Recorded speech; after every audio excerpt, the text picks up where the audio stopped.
Have you ever thought about missile development? I mean, really thought about it beyond just a numbers game. Yeah, like bigger ranges, bigger payloads. Exactly. But have you ever stopped to wonder about the real story?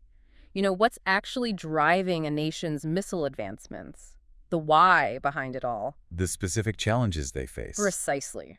What unique hurdles do they have to overcome? Today, we're taking a deep dive into India's Agni series of ballistic missiles. And our mission really is to unpack the fascinating journey of this program. Mm-hmm.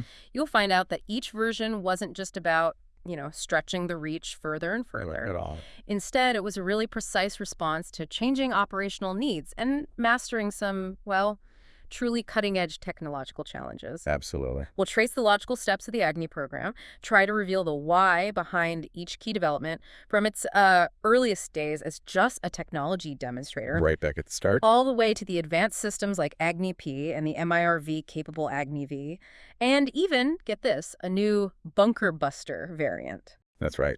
And for this, we've pulled together insights from pretty detailed defense analyses, technical overviews, Good stuff. to give you a comprehensive but hopefully, perfectly digestible understanding of this whole saga. You'll really see how India's ingenuity kind of blossomed under pressure. Okay, so to really get Agni, we have to rewind Well, way back to its beginnings, right? The Integrated Guided Missile Development Program, the IGMDP. started by DRDO, yeah, back in 82, 83. And back then, Agni was what? Just conceived as a technology demonstrator. Purely that. Pretty much.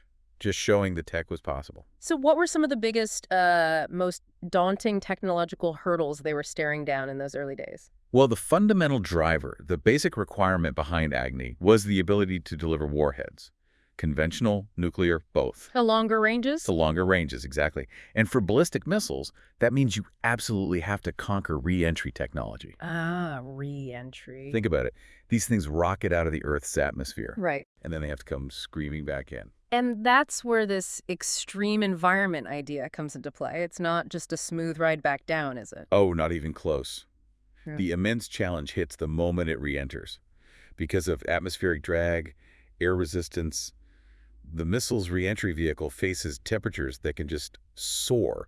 We're talking around 3,000 degrees Celsius. Wow, 3,000 C. That's 432 Fahrenheit. I mean, those extreme temperatures can literally tear the vehicle apart, disintegrate it. incredible. And beyond just the heat, you're dealing with really complex gas flows around the vehicle and the huge challenge of maintaining accuracy all the way through that fiery plunge. It's a real crucible for engineering, I can only imagine trying to design something to survive that. And what's interesting, you pointed this out, is that out of all the IGMDP projects, Yeah, the surface-to-surface, surface-to-air anti-tank missiles. Agni was the only ballistic missile that really highlights its unique strategic importance right from the get-go. It really does. And a crucial factor in its early success, you can't overstate this, was the expertise brought in by Dr. APJ Abdul Kalam. Ah. He's the IGMDP project director. Yeah. And his deep experience from the Satellite Launch Vehicle program, the SLV-3. The space program connection. Exactly. Yeah. That provided a vital starting block. That cross-pollination of knowledge from a civilian space program to a military missile program was absolutely key for Project Agni to sort of gradually mature. Okay, so with those foundational challenges clear, how did Agni Techdi and then Agni Cicada start to take shape? From that initial tech demonstrator, what were the real operational drivers pushing them forward? Well, Project Agni started taking its baby steps, maturing, between 82 and 88, roughly. Okay. The development of Agni of the second, with its range capability somewhere between 2,500 and 3,500 kilometers, that wasn't just about showing off technology. No, it was driven by need. Directly driven by concrete operational imperatives. India needed a credible deterrent, something effective against potential adversaries' vulnerabilities. And the timing was important too, wasn't it? With neighbors developing capabilities. Absolutely crucial context. Around that same time, Pakistan had successfully tested its Gauri missile. Gauri had about 1,500-kilometer range. Gauri a second, about 1,800 kilometers. Capable of reaching deep into India. Exactly, capable of reaching India's rear areas. So Agni II, which had its first successful test in April 1999, hitting about 2,100 kilometers. Well, that was a direct response to that evolving regional dynamic. Right, okay. Now, this is where the story takes a really interesting twist. 1998-99, India conducts nuclear tests. South Koreans. And boom, the Missile Technology Control Regime, the MTCR, imposes a technology denial regime. Yeah, sanctions, essentially. That sounds like a massive setback, a disaster even. Right. Yet our source calls it a blessing in disguise.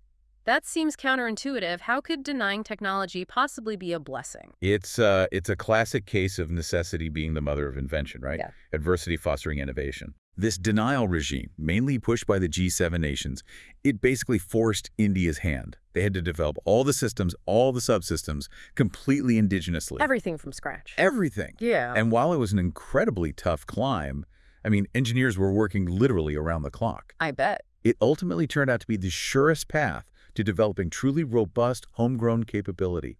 It fostered immense national pride, and crucially, it accelerated self-reliance in a way that probably wouldn't have happened as fast otherwise.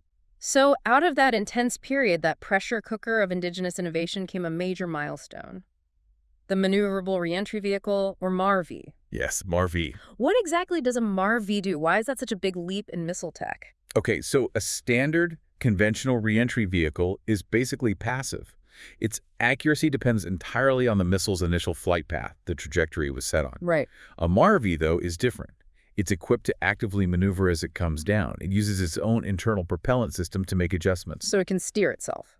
Exactly. Yeah. This dramatically improves accuracy, allows for real-time course corrections, and, maybe most importantly, it makes the missile's final path unpredictable. Harder to shoot down. Much harder for adversaries to track and intercept. A huge advantage. Okay, but even with Agni II now operational, addressing those initial range needs, a new conflict erupts. Cargill. The Kargil War, yes. And that war apparently highlighted a glaring operational gap. India had the shorter range Prithvi Second, about 250 kilometers. All right. And then the much longer range Agni II at 2,500 kilometers. That's a big jump. What filled that significant void in between? Yeah, that gap was a real problem. The operational need, felt very acutely after Kargil, led to the formal operationalization of a different missile. It was a single-stage, solid-fuel, road and rail mobile short-range ballistic missile, an SRBM. Uh-huh. And what's really quite remarkable is that this capability, this missile, had actually been ready in a kind of technology demonstrator mode as far back as 1989. Really? That early? Yeah. But the conflict, the immediate need, spurred its actual deployment. Its first proper operational launch happened in January 2002, so it efficiently filled that crucial range gap between Prithvi and Agni III. Interesting how conflict can accelerate things. So the program keeps evolving. Next up, Agni III. What were the key advancements this version brought, especially, I think, in precision and just its physical size? Agni III was another significant leap forward thanks to some really impressive miniaturization work, smarter component placement. It became much more compact. Smaller than Agni III. Oh yeah, 17 meters long compared to Agni II's 21 meters. But, and this is key, it boasted a much larger range despite being smaller. More bang for the buck, sort of. You could say that, but what's truly impressive, and it's a real testament to the engineering, is its accuracy. It's considered the most accurate intermediate-range ballistic missile, an IRBM, in its class, globally. Wow. How accurate are we talking? It has a circular error of probability, or CEP, of just 40 meters. Okay, 40 meters CEP. For our listeners, can you break that down? What does that mean in practical terms? Sure. CEP is basically a measure of a weapon's precision. A CEP of 40 meters means if you were to fire this missile many times at the exact same target point. Right. 50% of those missiles would be expected to land within a circle with a 40-meter radius around that target point. That sounds incredibly precise for a missile traveling thousands of kilometers. It is, especially for an IRBM of that era. That level of accuracy allows for very effective strikes against specific, maybe hardened or high-value targets. Remarkable. Okay, and then came Agni V. Now, you mentioned this one wasn't primarily about just pushing the range out further, so what was the driving force? It sounds like it was more about packing in cutting-edge tech. Precisely. Yeah. Agni V kind of stayed in a similar range bracket, 3,000 to 4,000 kilometers, roughly. But its development was purely technology-driven. This version saw the widespread adoption of composite materials in its construction. Composites, like carbon fiber and things. Exactly. Lighter, stronger materials. Yeah. And this led to a massive weight reduction. Get this. Agni V weighed only about 17,000 kilograms. Compared to Agni V. Compared to Agni III's 48,000 kilograms. That's huge. Less than half the weight. It's an enormous difference. And it's not just about making the missile lighter. It signals a real maturity in India's materials science capabilities. It fundamentally changed their future design possibilities, allowing for, more complex payloads or maybe even longer ranges down the line with less fuel. Okay, that weight difference is staggering. What other cutting-edge features got packed into Agni 3rd? Well, it also included a new, more advanced heat shield for reentry. So further refining that absolutely critical tech needed to survive those extreme conditions. Right, always improving the reentry. Always. Beyond that, it integrated a whole suite of new enabling technologies. Things like highly precise ring laser gyros for navigation, Okay. advanced accelerometers, micro-navigation systems, high-performance onboard computers, and something called a distributed avionics architecture.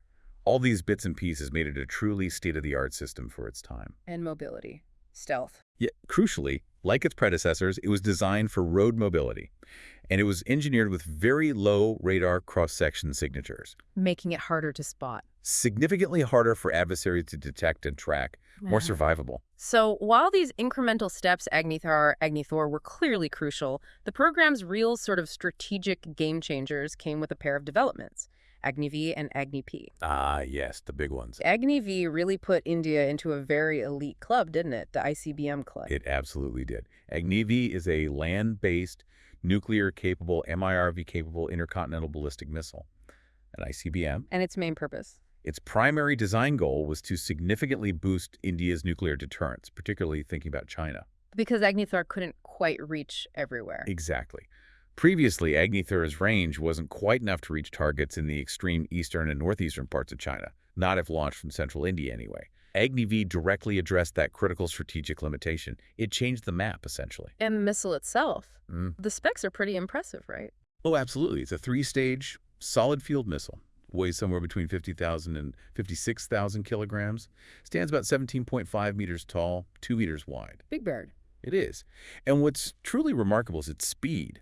It can reach Mach 24 times the speed of sound in its terminal phase as it nears the target. Mach 24. That's incredibly fast. It makes it one of the fastest missiles in the world. And from a defensive perspective, that kind of speed gives you very, very little warning time. It presents an enormous challenge for any interception system. So speed is one thing. How accurate is this powerhouse? It boasts really advanced guidance systems. We're talking ring laser, gyro inertial navigation, micro inertial navigation. Plus, it's augmented by GPS and India's own Naviki satellite system. So multiple layers of guidance. Right. Its stated accuracy is less than 10 meters CEP. Less than 10 meters. Yes, and apparently it achieved single-digit accuracy in its second test flight, so maybe even better than 10 meters. That level of precision, combined with its intercontinental range, makes it a highly potent strategic weapon. Okay. Accuracy, speed, range. Now, one of the key operational advantages mentioned for Agni V is its canisterization. Why is launching from a canister so important for mobility and rapid deployment? Right, the canister launch. This design allows for much better road mobility, which gives immense operational flexibility. You're not tied to fixed silos. Okay. The launcher itself, the TCT-5, is this massive thing, a 140-ton, 30-meter-long, 7-axle trailer pulled by a heavy Volvo truck. Sounds huge. It is, but it allows for what's called a cold launch. This means the missile is actually ejected from its sealed canister using compressed gas before its main rocket engine ignites in the air. Why that? It protects the launcher vehicle from the intense heat and blast of the rocket exhaust. This means the launcher can potentially be reused or moved away quicker. And it dramatically cuts down the time from stopping the vehicle to actually launching the missile down to just a few minutes. Wow, minutes. Yeah. It can be moved around, deployed quickly from pretty much any pre-surveyed spot without needing a big, fixed, pre-built launch site. Much harder for an adversary to find and target before launch. Makes sense.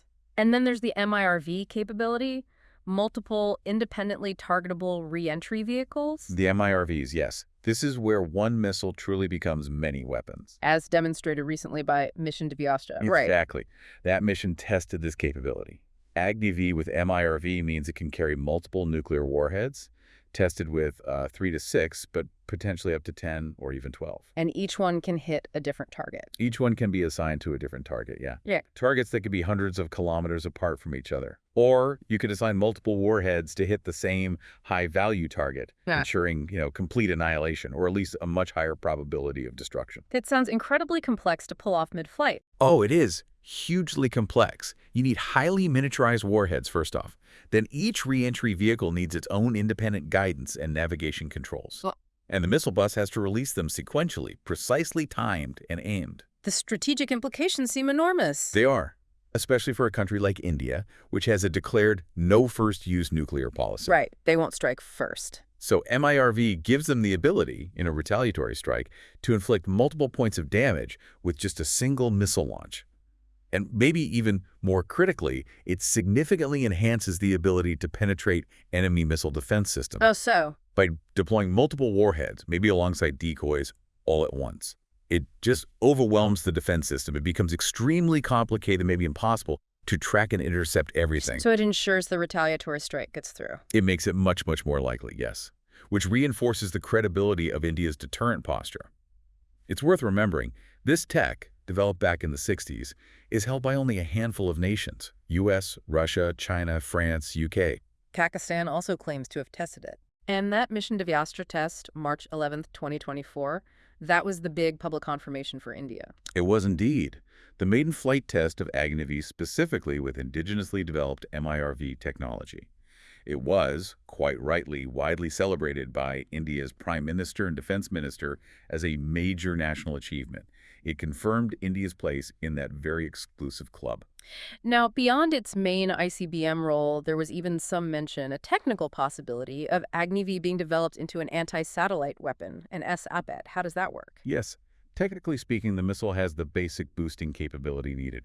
It can reach altitudes of around 800 kilometers, which is in the ballpark required for an ASAT weapon targeting low Earth orbit satellites. Okay. So if you combine that boosting capability with the availability of specialized kill vehicles things equipped with advanced seekers designed to home in on and physically collide with a satellite, well, potential is there.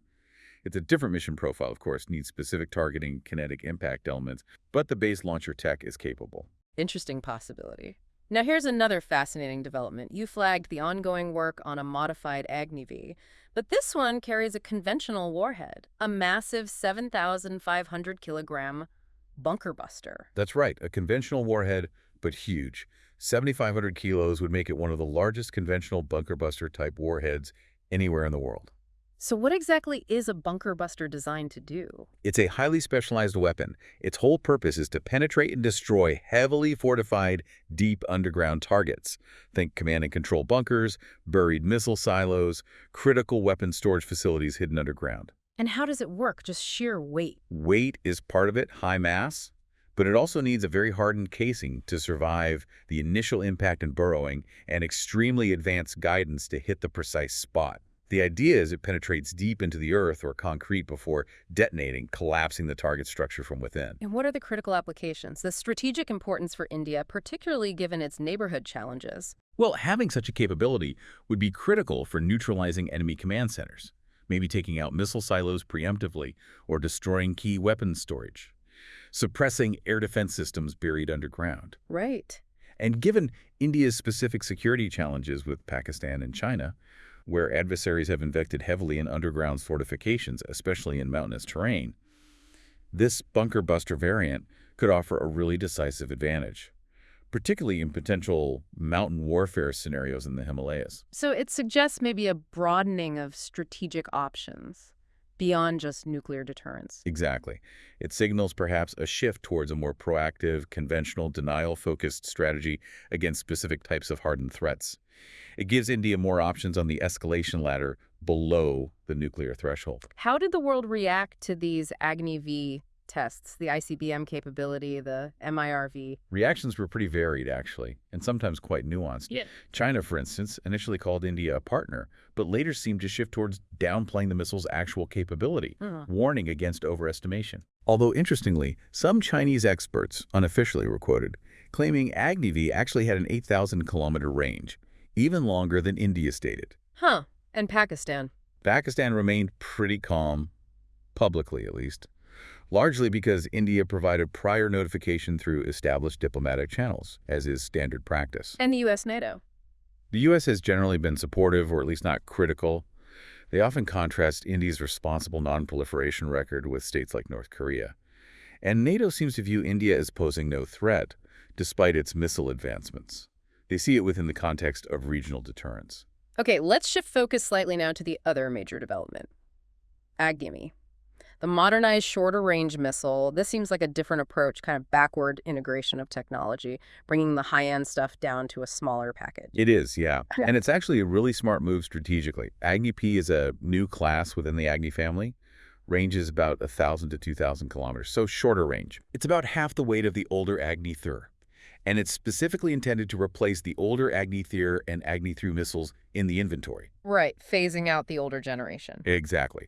And the backward integration part comes from taking those highly advanced features like the lightweight composite materials, Yeah. the sophisticated navigation systems directly from the Agni Futh and Agni V projects, Cutting-edge stuff. and applying them to this shorter range missile.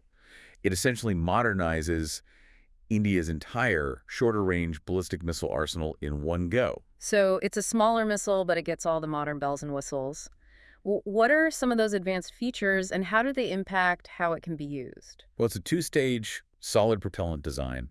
It uses those lighter composite materials that were really mastered during the Agni V project. Okay. And crucially, it's also canister-launched, just like Agni V. Ah, so the same mobility and quick launch benefits? Precisely. It allows for that quick cold launch we talked about, and also for salvo mode firing. Salvo mode, what's that?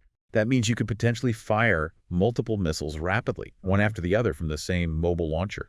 This significantly increases the density of an attack and makes it much harder for defenses to cope. Right, saturation. Exactly. So canisterization gives it great road and rail mobility, reduces preparation time, allows for salvo firing.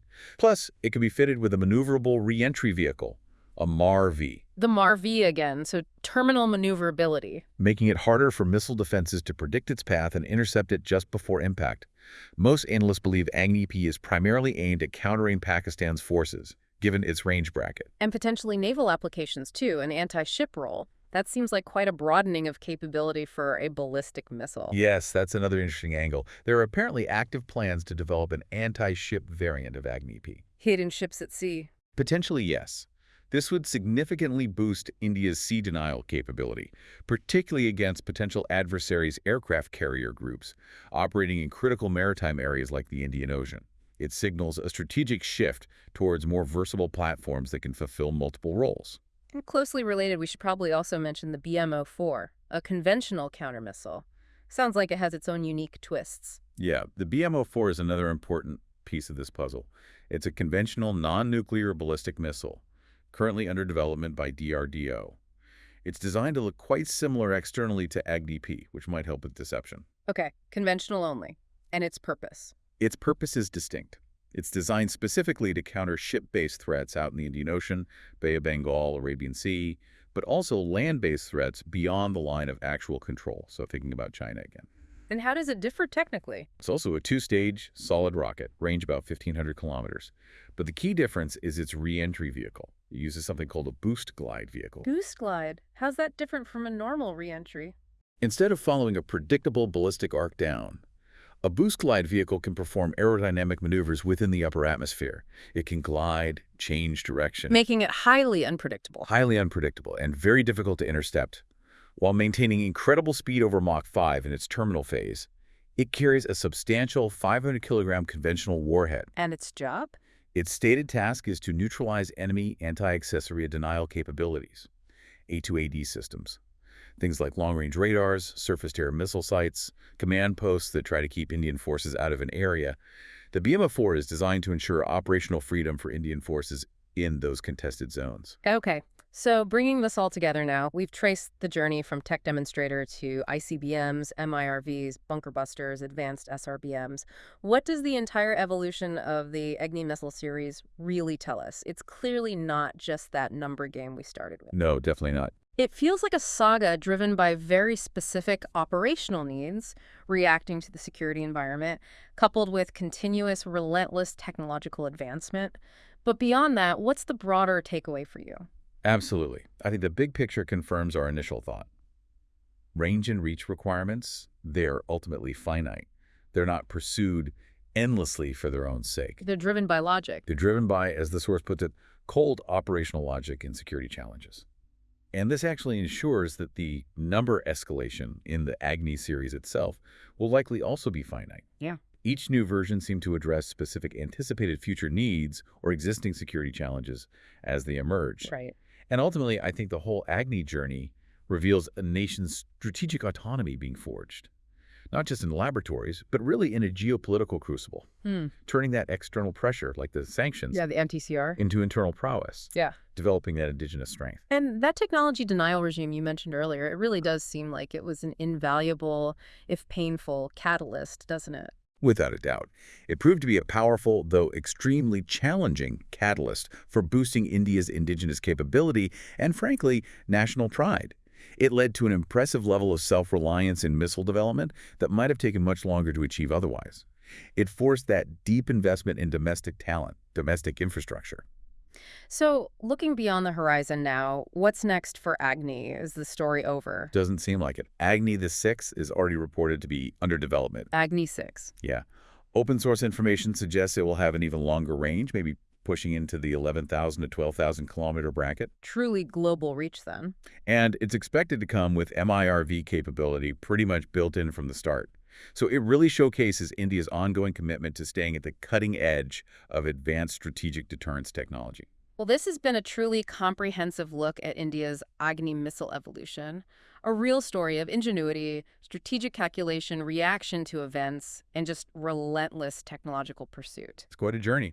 As we wrap up, maybe something for you, our listener, to consider.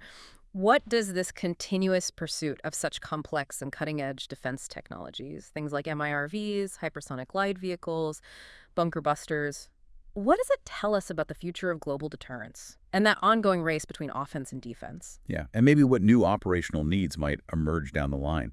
What challenges will shape the next generation of strategic assets, not just for India, but globally. The drive for security in a complex, always evolving world. Well, it's undoubtedly going to keep pushing the boundaries of what's technologically possible in defense.